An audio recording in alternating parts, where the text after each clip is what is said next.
All right, so in this is their first goal. We try playing out of the back. We don't do a great job of it. We're going to turn the ball over, and it's just our reaction here. It's not good from a team standpoint. Let's get our recovery footwork straight away, like crossover, quickly run back into the frame here instead of like shuffling. So we stay on the ball line. We stay ready for anything. It's going to get played around a little bit, and then we kind of talked about this at half, and you said it right away. So you answered the question on what we could do differently here. But as this ball comes out, we're through traffic. It's from distance. This player only has one intention here, and my advice and what you said was to jump to get back to your line. And if she plays in, you can always reassess. But with her body language looking to strike the ball, just get back to your line so you have more time and space to react. This ball's hit from distance. Okay, we don't do a great job closing, but when she strikes it, you're set now, and the ball's on its way. So timing, I don't think you can see either. But because you're a little bit off your line, and then you take a hop, but your momentum takes you to your right and the ball's hit to your left. So now we've got to backtrack. Not once did we steal a drop step, did we?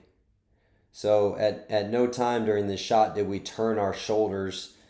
We should have this left shoulder turned back to the goal and go with our top hand.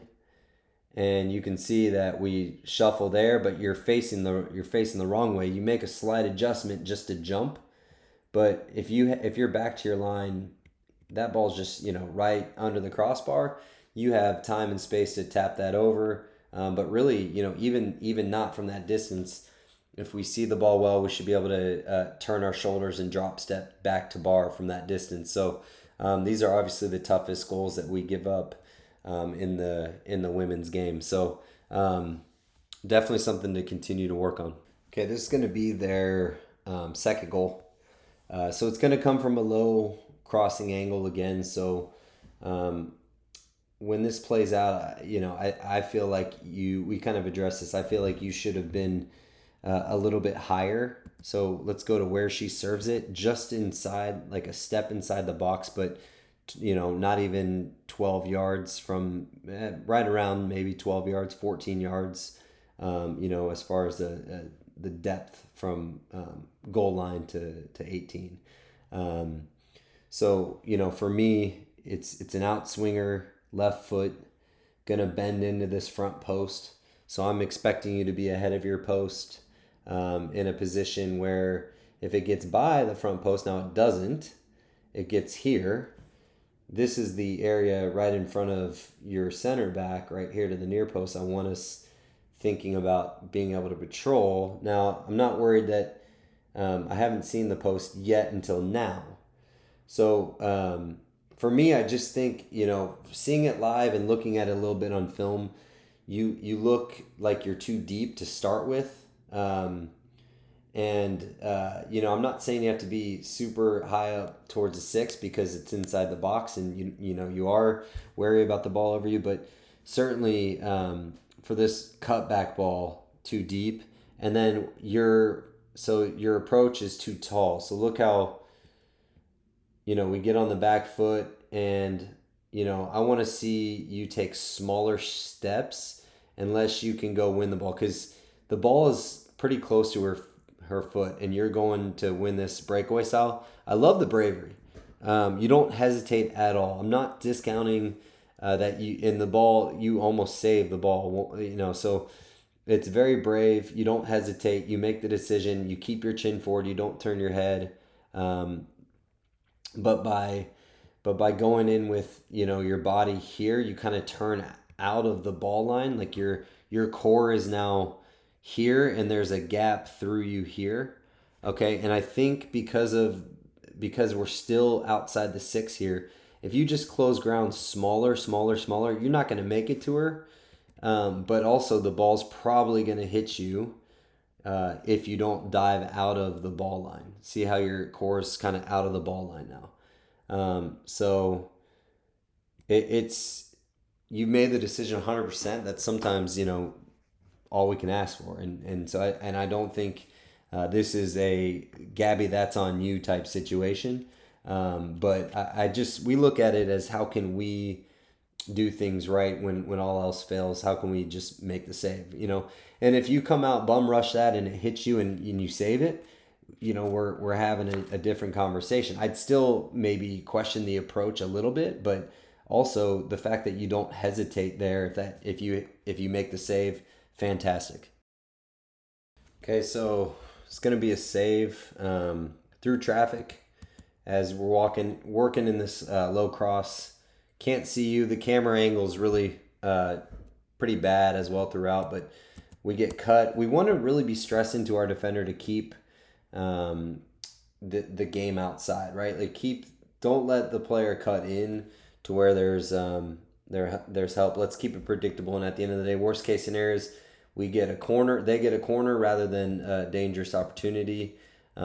This commits a player, which leaves this pass open and a touch and a shot. So I just think you do a really great job of getting down low quickly here. And once again, it's going to be, you can see it's through some bodies, and I think, you do a great job here. I mean, we don't hold it clean, but it's hard to tell whether you saw it clean the whole way or whatnot, but, I think you do a great job of getting down low.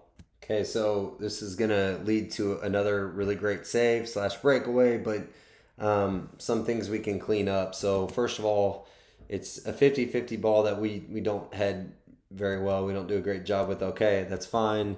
It happens. The ball's going to get played through. So one thing, this is our line, and the distance between the player driving at our line and the space behind. There's a lot of space behind.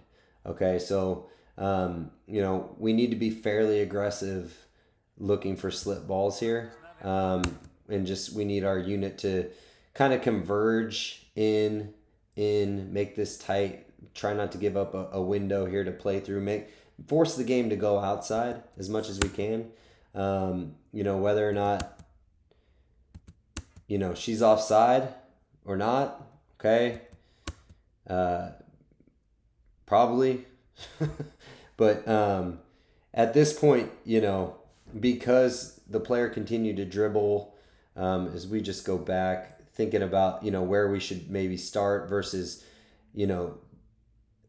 the fact that she's dribbling at us. Yeah, we're dropping back into our 18, but we're still on the front foot. Think chin forward, and we're not walking backwards step by step. We're shuffling backwards with our chin forward so that we get that back foot. If this ball's played through at any point, we can get that back foot into the ground to load to go forward.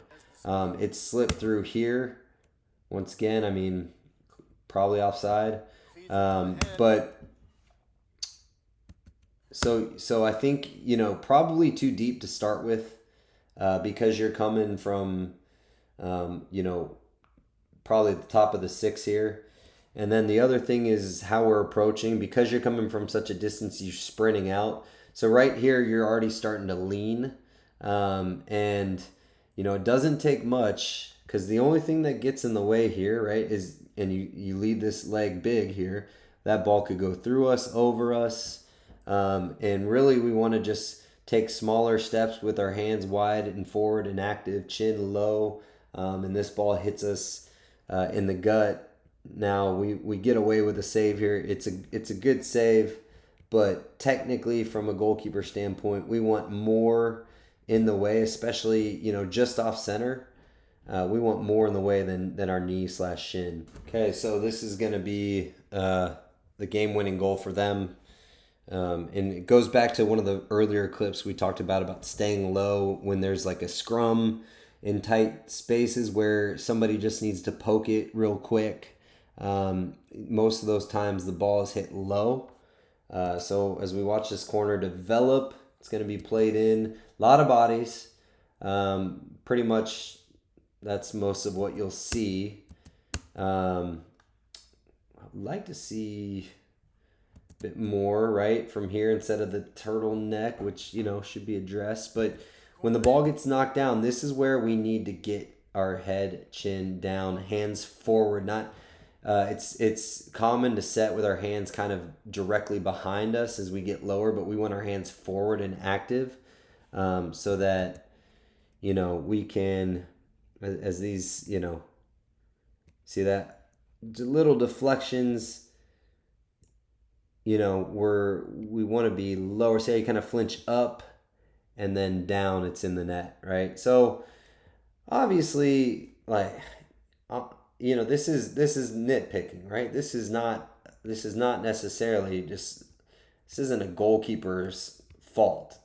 But once again, how do we solve these? When the team, defending fails us, and we're part of that, right, through communication and whatnot. But I think we can be lower to be able to spring to this ball. I mean, it's just like I said, nitpicking, but just in generalities, if you're lower and this is tight to you, your hands don't flinch up. See where your hands are up past your waist?